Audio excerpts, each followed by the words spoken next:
तिकडे विदर्भातल्या बुलढाणा आणि यवतमाळमध्ये सुद्धा जिल्हा परिषद निवडणुकांचे वारे जोरात वाहत आहेत। बुलढाणा जिल्ह्याच्या काँग्रेस पक्षावर आतापर्यंत माजी केंद्रीय मंत्री मुकुल वासनिक यांचे वर्चस्व राहिले आणि मुकुल वासनिक यांच्या नेतृत्वाखाली सध्या जिल्हा परिषदेची निवडणुकी लढवल्या येत आहेत। बुलढाणा जिल्ह्यामध्ये खामगाव मतदारसंघामध्ये काँग्रेसची फार मोठ्या प्रमाणावर तयारी सुरू आहे।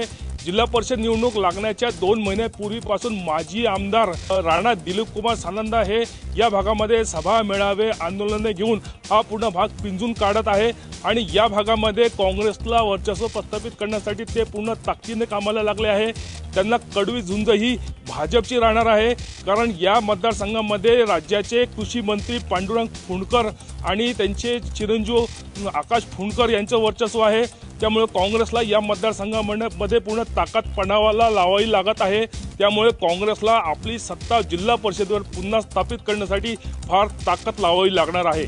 संदीप शुक्ला, एबीपी माझा, बुलढाणा। जिल्हा परिषद आणि पंचायत समितीच्या निवडणुका या महत्त्वपूर्ण मानल्या जातात आणि या प्रतिष्ठेच्या निवडणुकांसाठी अनेक जण इच्छुक होते, मात्र त्यातील काहीच लोकांना तिकीट मिळालं। ज्यांना तिकीट मिळालं नाही ते आता विविध पक्षातील वरिष्ठ नेत्यांवर प्रचंड नाराज आहे आणि त्यांच्या प्रश्नांची उत्तरे कशी द्यावी असा प्रश्न नेत्यांना पडला आहे। विशेषतः या बंडखोरांनी आणि नाराजांनी आता पक्षासमोर मोठी आव्हानं उभे केली आहे। विशेषतः काही लोकांनी तर स्वतंत्ररित्या उमेदवारी दाखल केली आहे।